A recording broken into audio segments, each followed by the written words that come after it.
Bonjour à vous. Est-ce que vous entendez ce grillonnement, ce chant du grillon?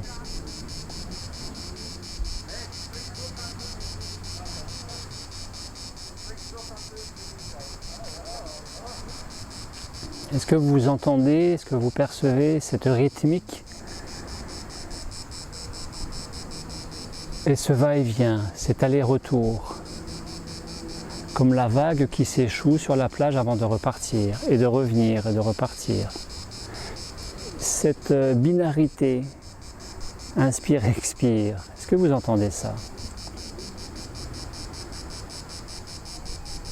Et bien sûr de ne pas rester à cet étage-là, mais de descendre et de percevoir, de ressentir cela et ainsi de s'en imprégner.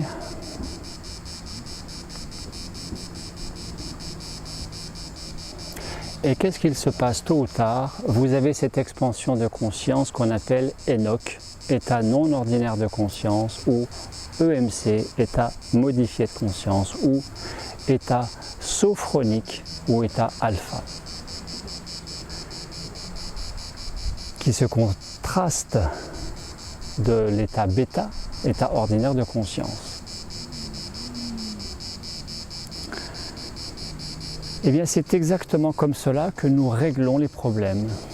puisqu'il est question de parler de cela aujourd'hui. Comment régler les problèmes? C'est Einstein lui-même qui l'aurait dit au début du XXe siècle. Nous ne pouvons pas régler un problème au niveau de conscience, là où il a été créé. Autrement dit, nous devons prendre de l'altitude, de la hauteur, et ainsi trouver, obtenir, accéder à cette réponse, induite par cet état modifié de conscience qui en réalité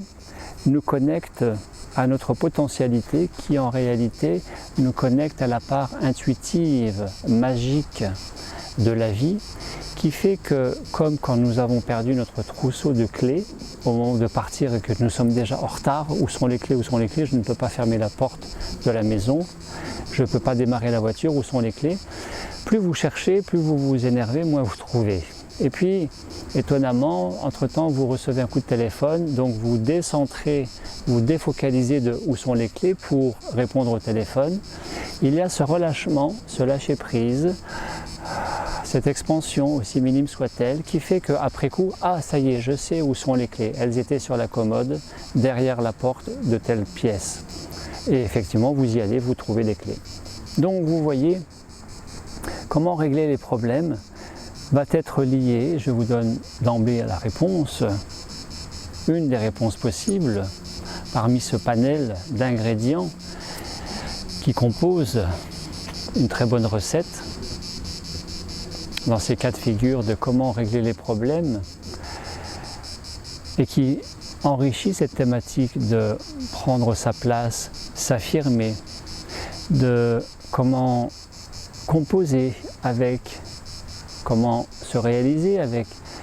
les outils, stratégies, applications, méthodes, pratiques, psychocorporelles, en loi d'attraction, comment atteindre ses objectifs avec les outils de la loi d'attraction. Donc ne pas rester au niveau du mental. Alors magnifique synchronicité, il y a 20 minutes, au moment de sortir de mon chez-moi et de fermer la porte à clé, je reçois un coup de téléphone de cette personne qui a fait tout récemment un 21 jours et qui est pranique et qui pour autant m'annonce être très confrontée à des enjeux importants, double dynamique d'une dynamique, d'une orientation à la fois professionnelle et à la fois habitacle, résidentiel, domiciliation, et d'être dans une impasse fantastiquement verrouillée et de se sentir absolument pas bien. Et moi de lui dire, c'est quand même troublant cette dite coïncidence pour les cartésiens et que les spiritualistes, les aspirants à toutes ces disciplines psychocorporelles liées au développement personnel, au déploiement spirituel, appel, synchronicité, et bien à ce moment-là où je suis sur le point d'enregistrer cette vidéo présente sur gérer ses problèmes, et bien cette personne me téléphone et m'expose à un problème qui semble inextricable. Alors bien évidemment, je vous donne aussi cette option possible, si cela vous résonne, eh bien que vous avez tous expérimenté, qu'il y a des moments où les choses se font très facilement, d'autres beaucoup moins facilement, où ça raccroche, ce n'est pas fluide, et des moments où tout semble fluide et comme si les choses nous échappaient parce que c'est comme si c'était prévu ou comme si ça devait être comme cela et que nous avons très peu à faire pour que les choses se fassent et de façon magistrale. C'est lié tout simplement à cette magie, cet équilibre subtil lié au faire et au laisser faire. Ainsi, ce à quoi j'ai renvoyé cette personne qui se reconnaîtra aujourd'hui au téléphone, c'est que dans ce laisser-faire, il est aussi question d'arrêter de s'en faire, sinon ça devient l'enfer. C'est encore un autre ingrédient, comment gérer, régler les problèmes. Le mental dualiste, qui a tendance très facilement à opposer tout avec tout, et bien tout simplement à voir très facilement tout comme étant une difficulté, un obstacle à un problème. Ainsi, le mental dualiste, névrotique et égotique a tendance à nous faire voir un monticule en montagne, ou un trou comme une faille, ou une faille comme un abysse, etc. Tout le monde connaît cela. Ainsi, non pas de prendre du recul, mais prendre de la hauteur. La différence étant que tout simplement le recul c'est une distanciation, et distanciation veut dire distance, donc dualité, encore une fois, qui potentiellement réveille, active les peurs sous-jacentes, la perception excessive d'un danger là où il n'y en a pas forcément. Ma mère me berçant toute mon enfance avec ce qu'elle aimait raconter, à savoir que la peur n'évite pas le danger. Et moi de lui rétorquer à chaque fois systématiquement, comme de ne pas vouloir m'imprégner de cela, qui est fondamentalement tout simplement une croyance limitante, et bien de lui répondre que le seul danger était la peur en réalité. Ainsi, comment régler et gérer les problèmes, gérer, équilibrer, résoudre, résorber l'impact des peurs, l'emprise des peurs sur nous-mêmes, qui ont bien plus facile à nous limiter qu'à nous et à nous tirer en arrière plutôt qu'à nous expanser, à nous motiver et à nous pousser en avant, vous le savez aussi. Avant tout cela, bien évidemment cette vidéo ne sera pas exhaustive sur le comment gérer les problèmes, mais avant tout cela, il me semble que il est central, crucial de reconsidérer chez la plupart d'entre nous cette posture, cette position, ce regard que nous pouvons avoir sur les dits problèmes, qui le plus souvent n'en sont pas, car une fois encore nous avons tendance à majorer des situations en maximalisant le négatif et en minimalisant le positif. Vous le savez aussi. Ainsi, la posture propre à l'alignement étant de ne pas considérer un problème comme un problème, mais plutôt un problème comme une opportunité, une malchance comme une chance, un obstacle comme un tremplin, de manière à alléger le poids de ce dit problème, de manière à favoriser l'ouverture de ce monde obscur, opaque, des potentialités, et non pas de stigmatiser en permanence les casseroles, qui nous empêchent tout simplement d'accéder, d'aller au bout de nous-mêmes, de nous réaliser. la posture et le regard que nous avons sur la vie et les événements et les situations et les imprévus et les difficultés et problèmes est vraiment fondamental quant à l'issue de ces choses qui ne nous arrangent pas. Cela ne veut pas dire que tout est arrangeable et que nous y arriverons toujours, atteindrons toujours ce que nous nous sommes fixés d'objectifs. Cela veut dire aussi que dans ce lâcher-prise lié au faire et au laisser-faire, mais aussi dans ce non-lâcher-prise, dans le lâcher-prise que je vous invite à cultiver, cela permet aussi de ne pas avoir de regrets, d'être allé jusqu'au bout de sa démarche et de constater qu'il n'y avait rien de plus à faire et qu'à partir de ce moment-là, alors, nous pouvons passer à autre chose en n'ayant pas atteint ce que nous souhaitions. Eh bien, c'est de se rappeler que cette sagesse et intelligence du cœur à composer avec le meilleur de soi-même et avec les événements, les situations, les partenaires autour de nous, et aussi avec la vie, nous rappelle à nos propres limites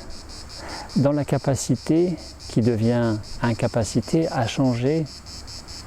l'inchangeable, dans notre capacité pour le coup à accepter l'inacceptable, et qui ne veut pas dire résignation, mais qui veut dire sagesse, intelligence.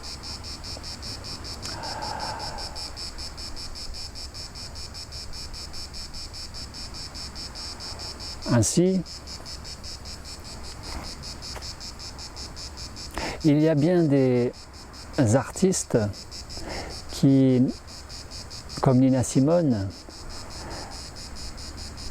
n'auraient jamais voulu être chanteuses et qui le sont devenues à défaut d'être danseuses ballerines, danseuses étoiles, chose à laquelle elles aspiraient véritablement. Et qui pour autant a donné un immense talent de chanteuse.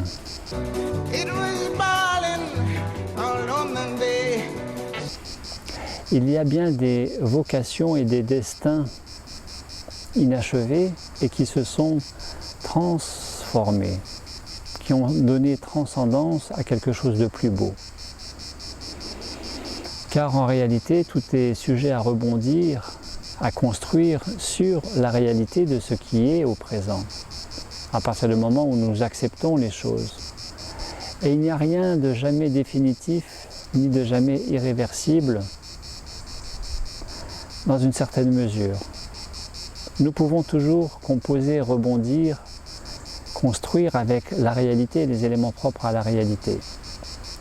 À partir du moment où nous sommes dans une relation la plus neutre et objective et réaliste avec nous-mêmes et avec la situation dite problématique. Ainsi, cette personne ce matin au téléphone, de lui renvoyer que la priorité étant de prendre de la hauteur, de relativiser, de voir aussi sous une autre lecture possible ce que cette situation bloquée et bloquante pouvait signifier, non pas pour elle, mais pour la plupart des personnes qui y seraient exposées, de lâcher le mental qui a tendance à voir tout comme des problèmes et à les majorer, de lâcher le mental et donc d'apaiser les émotions en prioritairement se reposant, se faisant du bien, se faire plaisir, peut-être de partir un week-end à la montagne, peut-être de partir une semaine sous les tropiques, peut-être de faire une cure de sommeil, etc., etc. Mais d'abord de se poser, de se retrouver avec soi-même pour désamorcer l'escalade vers le catastrophisme à outrance. Et une fois encore, la sagesse, l'intelligence du cœur étant d'accepter ses propres limites, parce que nous ne réaliserons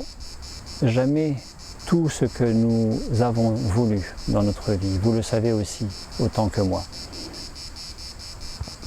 Par ailleurs, cette thématique de comment gérer les problèmes me fait penser à cet ami qui pendant des années n'avait pas de compagne et qui se désespérait d'en avoir, qui n'arrivait pas à trouver de compagne et qui aujourd'hui est très heureux, très épanoui au moment où il ne l'attendait plus. Je pense à ce même ami qui était dans une situation professionnelle complètement bloquée, très frustré pendant des années et qui ne savait pas comment en sortir et qui maintenant en est complètement sorti, est en train d'évoluer vers quelque chose de plus épanouissant parce qu'il y a eu ce déverrouillage dans le regard qu'il avait lui-même, dans sa dynamique amoureuse et dans sa dynamique professionnelle. Et puis, je pense aussi à d'autres personnes qui avaient par exemple, Isabelle, un dossier bloqué depuis 18 mois pour un remboursement de 2 places d'avion depuis les Antilles et qui se désespérait d'être remboursée un jour et qui, du jour au lendemain, là où elle a complètement baissé les bras, a reçu un SMS ou un coup de téléphone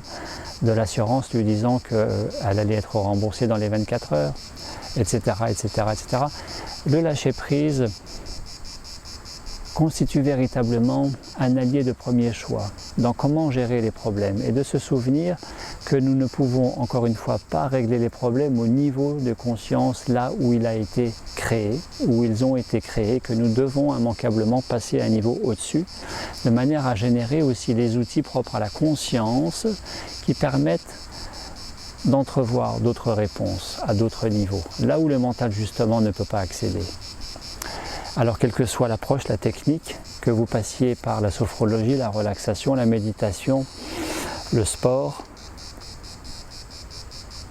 ça passera le plus souvent par une approche psycho-corporelle et non pas psycho tout court, au risque de rester dans le mental dualiste, limitant, parce que limité. Prendre de la hauteur sur nos vies, c'est une fois encore ce que favorise ce fameux alignement, qui à partir de cet alignement des 4 corps favorise l'expansion de la conscience contemplative, extatique, d'unité et le rayonnement du cœur qui fait voir, entrevoir, percevoir qu'il y a toujours une réponse, une solution à tout. There is always a way out, disent les anglophones. Alignement et conscience d'unité, le propre de cet état pranique, que vous soyez ou que vous ne soyez pas pranique, qui est aussi le propre des gens accomplis, heureux, réalisés, à partir du moment où ils ont écouté cette petite voix, cette sagesse intérieure, cette conscience dite supérieure, à partir du moment où ils ont écouté l'enfant intérieur,